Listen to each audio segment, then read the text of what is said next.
and welcome to a video interview with the Enterprise World, a company that established itself in 2006 and came into the marketplace in 2009 is BBQ Cleaner.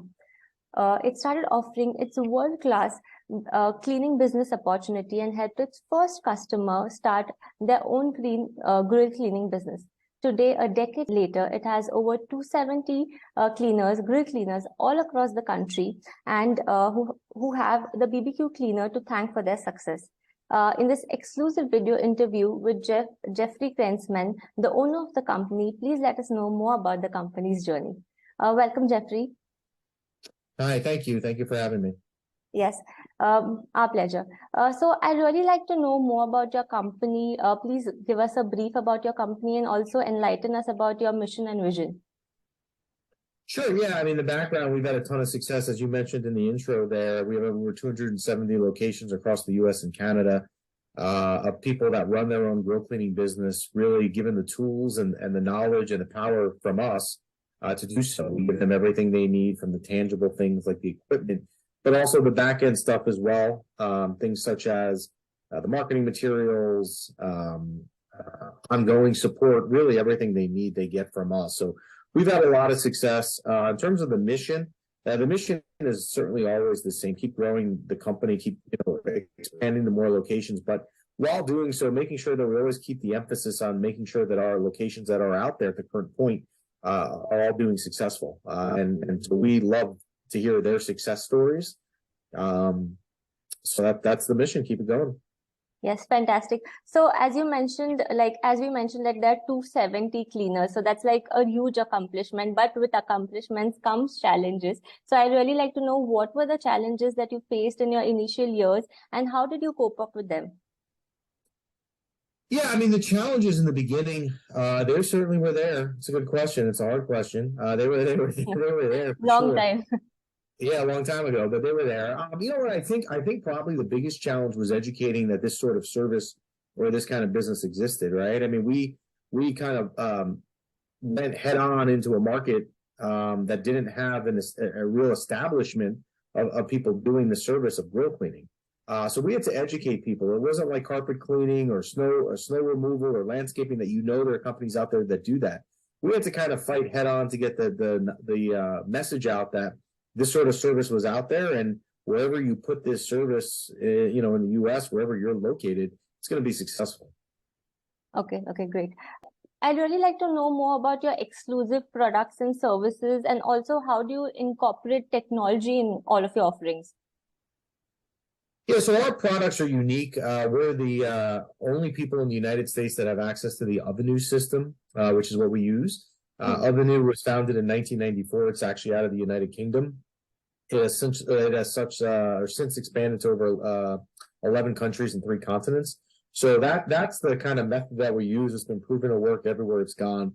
The product itself is top notch. It really is. Okay. So, Jeffrey, you are big on the franchise business. Okay, so I'd really like to know, when did your company start franchising and what was the point that promoted you to do so? So the point that it started to do so was we realized how successful we had been here in northern New Jersey, where we're located. We knew, I think, 2009, which is the other answer to your question of when we got started franchising. We felt pretty comfortable and confident at that point that, hey, we know exactly what we did that made this work. And we know how to take these things and put it in another marketplace, and we could show other people how to do it. So it was 2009 we started, and that was when we certainly felt like we had an idea that had worked well here and would work well elsewhere, and we certainly were right. Okay. So, what is the criteria of becoming a franchise partner with you? And also, if you could tell us prominent reasons, like any 3 or 4 prominent reasons why one should consider franchising with you. Because you have a great experience with the franchising, industry and the sector also. Yeah. Well, thank you. That experience and success comes with some years of experience doing it. But I think the people that we see across the board of the 270, some commonalities throughout them. There are people that are looking to be their own boss, start their own business, work from home, maybe take control of their financial situation. I think the biggest reason to look at us And I think it's the reason why we've been so successful is we don't charge any ongoing fees. So people keep 100% of what they make. That's one reason. The other thing is, you're entering in a marketplace here with little to no competition. So you're not bringing your local area, the 150th landscaping company. There's a good chance you're the only ball game in town or one of the few. So your potential just in that regard is really high. So, there's a lot of reasons out there, but across the board, it's really been people that want to start their own business, be their own boss, et cetera. Okay.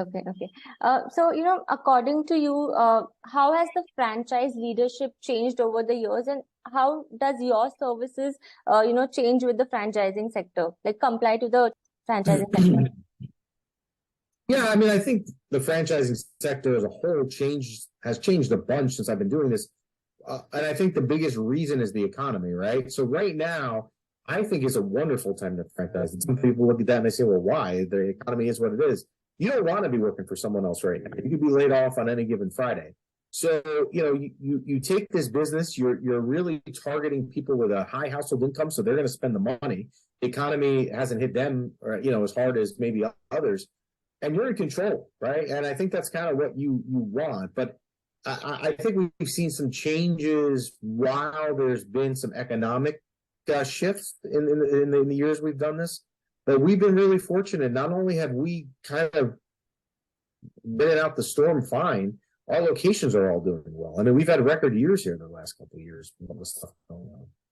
Yes, I think the way you mentioned about the economy and everything, so I'd really like to know how do you support the franchises that work with you with all the, situations, like suppose if like COVID happened and also the recessions that happened. So what is your support? What is the support from your side?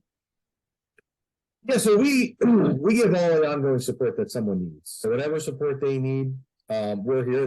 They have it ongoing. Whether that be a technical question, a marketing question, a customer service question, an advertising question, an expansion, because we now have people that expand their businesses, they do so well. We give them whatever they need. We support them. COVID, though, as you mentioned, was a challenge for us. It in some ways was a record year because you had people that weren't going out to eat. They weren't spending money in restaurants. They were using their grills more.